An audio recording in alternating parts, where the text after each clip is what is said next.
love cannot avoid the sexual non-connection under the modality of a misunderstanding touching the object. And this object, by the strength of desire, assures an imaginary triumph of the one, because the misunderstanding is always under the imaginary representation of a fusion. Love can only construct the two towards the outside, and not as such toward the object inside.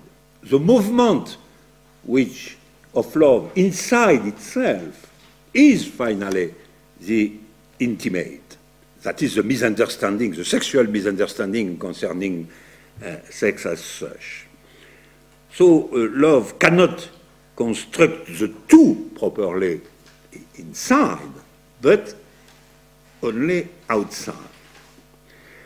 And love is then the alternative movement of an external expansion of the two, which constructs an arena for the two, and a return to the atomic object, which delates the two as such, but preserves the virtual outline of its expansion. Alors, it's a diastole and systole. It is why, finally, love is really as hurt. It's expansion and construction, always. Empirically, the external expansion of the two is the innumerable practices in common of the two lovers.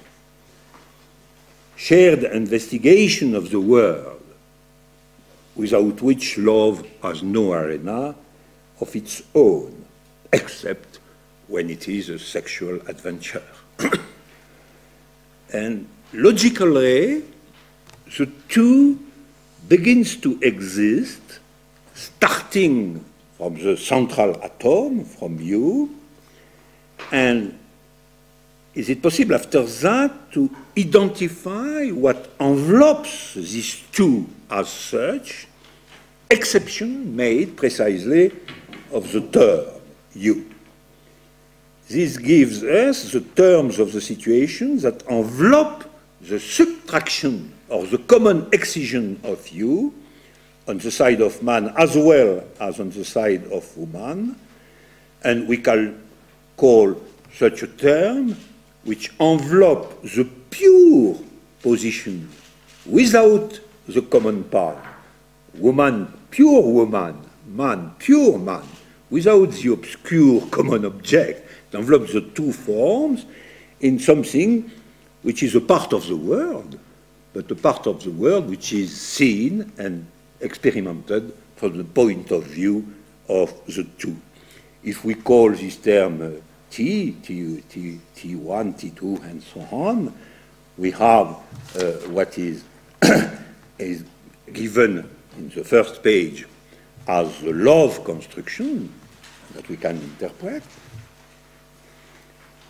A new term of the word T is experimented from the point of view of love, that is, from the point of view of the construction of the two, when the excision of you in the first position is connected to this term, the excision of you of the masculine position is also correlated to this term, and this term is different from you, not in connection, not connected to you. If you have something like that, you can say that the term T, T1, T2, and by expansion all the world, if it is possible, is really disposed in the experience of M.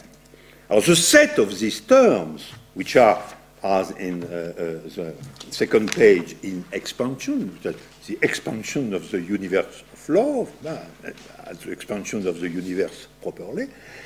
In the expansion of the universe of love, we have the construction of the virtual arena of the two, and all these terms, T1, T2, Tn, finally, at the infinite, are constructed within the duration specific to a love sequence as its non-sexual matter, at its not intimate center.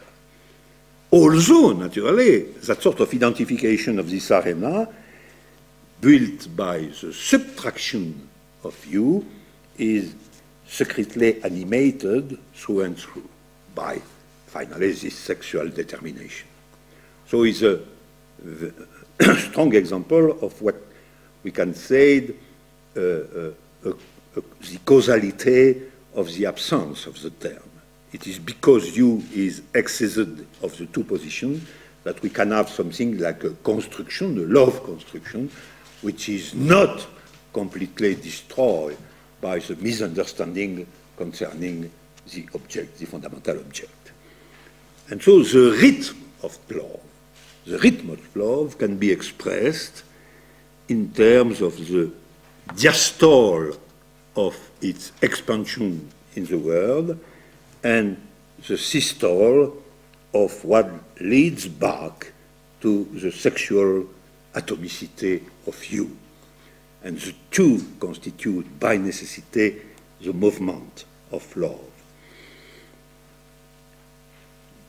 So the relationship between the two movements, expansion in direction of the world from the point of view of the two, and contraction inside about the common term, which is a very complex relationship in the process of love between public activities and intimity, which is properly the fundamental dialectic of love. This relationship is unclear, in fact, is always unclear. And it is why there is always in the vision of lovers something which is obscure, which is surprising. It is why there is no straight way in love. There is always something which is not exactly on the two feet. We can speak of the lameness of love. And in fact, whatever of the arena of the two is dependent on desire is itself absolutely undetermined. So the relationship between the two, between the intimate part of love and the expansive part of love, is obscure. There is an external expansion of the two correlative to the conjoined excision of the object. But when the object is once again in the efficacy of the non-connection, that part of this there is that displaces the sexual topology and turns into a radical indetermination. So that the lameness of love, considered, let us say, in bed or in the toils of sex, can also be defined as a deadlocking of the sexed position that form a couple between two undetermined things. So the final definition of love is that love is always situated between two undeterminations. First, the internal undetermined thing, you, which is the object you, and the exterior undetermined thing, which is some unpredictable fragment of other of the arena of the two. So you have, if you take the second page, you have undetermination of you as the center and common part of the encounter, but you have also a complete undetermination of the successive fragments of the world which are sized by the expansion of love.